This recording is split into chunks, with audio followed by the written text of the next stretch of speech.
I've looked at some of the universities and I looked at the funding chain, in other words, who's funding these, because it has to be public, and we know that the military is also initiating programs and paying for funding. So when you look at the funding stream, you can see that it's private corporations, you can see that it's the military. So there's a lot of funding in there that's not coming from you and I because we couldn't afford it. And the big military budget is where there's a lot of extra money for experimentation. So that's where a lot of the funding. And then it's private corporations who will make money from these experiments going in and will produce whatever's needed to do these experiments. So that funding is coming in. It's like the CRES program, the CRRES. When they were sending up these canisters loaded with chemicals to superheat, well, that was a NASA budget, that's the US Air Force budget, and then they do ionospheric testing. Well, how do we know what impact that had on the environment that protects us around the Earth? We don't really know. We just don't really know. The first thing that we started to notice about jets and these engines is they would leave a small contrail, very small. You would see it behind the plane, it would disappear within seconds and be gone. All of a sudden, this new phenomenon began to appear somewhere in the late 1980s, as far as I can document from Mendocino County, looking at pictures and weather documents and cloud pictures, old cloud pictures. All of a sudden, there seemed to be a time when NASA and other agencies began to realize that contrails were beginning to persist. So NASA started studying jet contrails, and they started to see that they were persisting for up to 20 hours. They could cover 4,000 square kilometers. So they could cover huge areas, one contrail this is. So NASA studies began to show that they were exacerbating warming starting in around 1975. They began to show that there was a new phenomenon which they didn't have before, had not seen before, where these contrails persisting rather than dissipating very quickly began to be something that they talked about, studied, etc. We don't know, in other words, why they began to persist. This is one of the curiosities here. And we just know that the studies, that they were studying them, but they didn't study what they were composed of, why they would be forming, and in other words, expanding to such huge sizes. But my curiosity with NASA became that when they were talking about persistent jet contrails, they didn't talk about the fact that there were all these different varieties. In other words, one side of the jet having one type of contrail, the other jet engine on the other side leaving a different type of contrail. One would dissipate quickly, the other could leave a large plume. We had black contrails that we were seeing here. We had contrails that would turn into, it looked like toothpaste on a tube. And when you saw these, I call them toothpaste trails. When we saw them, what we noticed is that they would dissipate relatively quickly. They'd break up into unusual configurations. So what I did is, in order to have people understand that what they were looking at were different types of trails that had different dissipation rates or would turn into haze, and also that these contrails that we were seeing would turn into different types of man-made clouds.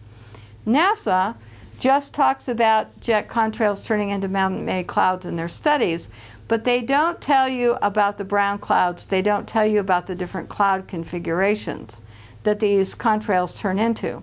So one of the things I did from my pictures and from videotape and looking at different times is I compiled this index in 2006 of some of the different types of contrails that we were seeing, and I named them. The reason I named them is people were telling me what they were seeing, but they had no vocabulary. So in naming them, people would tell me that they would see toothpaste trails, or they would see knots on a rope where you'd have a straight line with little bulges in it that looked like someone had tied knots in a rope. You would have black contrails. So this particular poster I created to put on the internet and to give to people so that they could see that this was different than anything that they had seen before.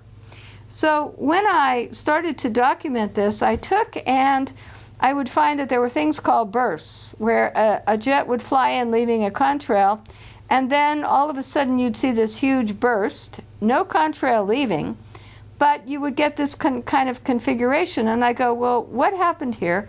Why did this create a burst which then expands for miles and miles and miles over the sky above us? And why would this part of the trail turn into this type of configuration? So this was odd. So we had bursts. Then this configuration, on the same day, we'd see other jets flying in, and it would leave bursts that look like this. And after a period of time, they would turn into these kind of little cloud formations that would hang out in the sky around this bigger burst.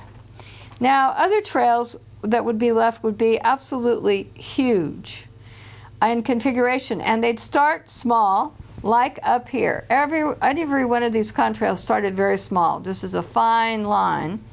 But then after watching for a minute or two, we would figure out that it would turn into one of these other configurations. So some of them, we can tell right away, would turn into this type of a plume, which would turn into this white, in other words, kind of a cloud-like formation, but not a real cloud.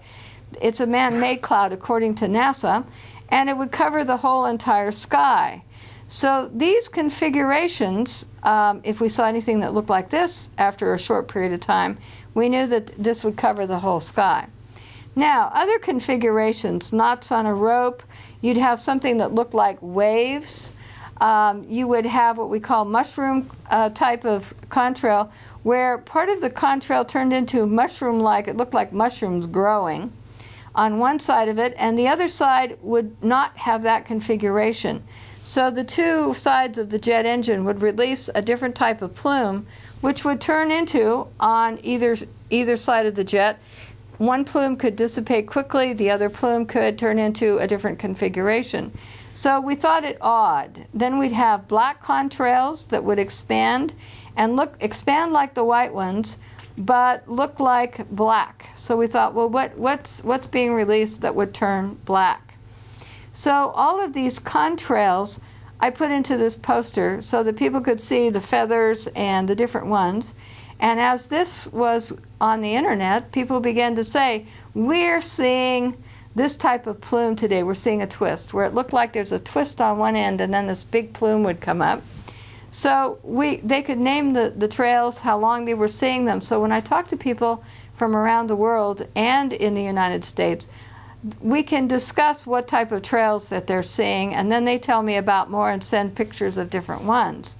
Now this one, this colorful one right here, almost looks like an aurora, and this type of contrail is usually laid out before we see this kind of configuration. Now, without this, you can't see the color in the background unless you have the contrail here to show you what it looks like against the cloud. You can't watch the experiment or whatever's going on. We never saw anything like this when we were growing up. My mother, who first saw these when we were back first seeing this in 2002, said, never saw anything like this. We would have noticed. Somebody would have been taking pictures of this. Someone, see, it has to be new because there were no pictures of this.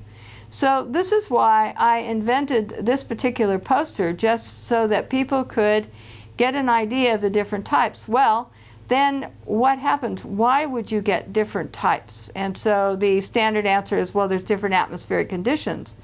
But then we found that one jet would lay a short contrail, another jet right behind it would be leaving one that turned into a huge plume, another one would leave white haze.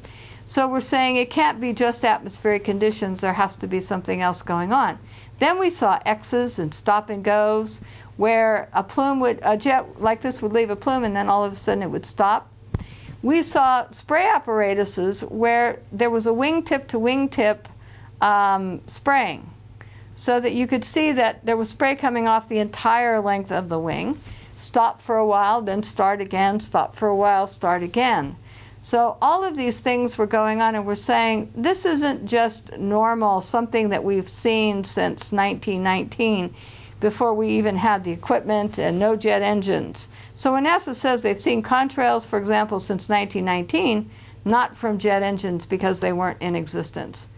many times in recent years, we have seen this configuration, this aurora-type configuration here. However, when you go back into recorded history, people have been taking pictures for a long time. People have been addressing this issue for a long time. And there would have been pictures somewhere in the 60s and in the 50s. Someone would have been taking these kind of pictures, looking at these type of clouds, seeing these configurations. And so that's why this is a new phenomenon. And this is something we have to address because it's impacting agriculture and the amount of sunlight reaching the earth as these expand. So we know that they're having certain problems. So we have to get our elected officials to begin to address these issues of how they're impacting our environment, and are we going to allow this to continue? And that's another issue here to be dealt with somewhere down the road. But this is why I'm bringing all of this to attention. Now the other thing is, up in these pictures up here, a lot of pictures we have white haze. And we never had white haze here. We had clear, deep blue skies. We could see the stars. Now we have studies showing that telescopes are going to be worthless because we're either going to have the white haze or we're going to have these man-made clouds. You won't be able to see the stars, which we can't a lot at night, because we've got all of this cloud cover and white haze going on. But a lot of times the jets will quit spraying here if they say there's some celestial event going on, or there's going to be some sort of fireworks or an air show. All of a sudden, how come we have blue skies? Jets aren't leaving contrails anymore just because there's an air show or because some event is taking place. So sometimes we have no jets, and our skies start to go back to blue and the white haze begins to dissipate. But then the minute that they start again, then we go back into having our skies look like this. That leads us to questions on why rickets is on the rise, where children now in the United States are suffering from rickets, according to the CDC, University of California at Berkeley, Kaiser Permanente Hospital, are all studying an increase in rickets. Why are we having rickets? Well, when it's the turn of the century and when children worked in coal mines in the United States, those children suffered with this bone disease called rickets. Now it's on the rise in the United States, and could it be that we're having so much cloud cover from these persistent jet contrails that turn into man-made clouds and haze that we're getting less sunlight, and therefore we're not getting enough vitamin D and we're getting cases of rickets? No one is looking at this subject with regard to when they're studying rickets. When I look at their studies, they're studying a lot of other things, but they're not studying what's happening in our skies to determine if this is one of the causes, and this is something that should be addressed. What we see from the ground is we'll see a plume and then it expands. And the satellite pictures do show, and I have a lot of them, other people have a lot of them, we've seen them, do show the contrails, and they show the cross-hatching. They show that they're expanding. You can watch them over time on satellite pictures, and you can see as there's flights going around over certain areas that they expand. So we can see them. So they can see them from space, they can see them from the ground. So that there's no secret here about who's flying the jets. The FAA keeps records, Homeland Security keeps records, everybody keeps records, who's leaving the contrails, where these planes take off from, because they have to file flight pass. And they can see them, and they can follow them at the National Weather Service to see how the plume expands. So this is not a secret. So the satellite pictures are very revealing, and they're very good with looking at this type of phenomenon.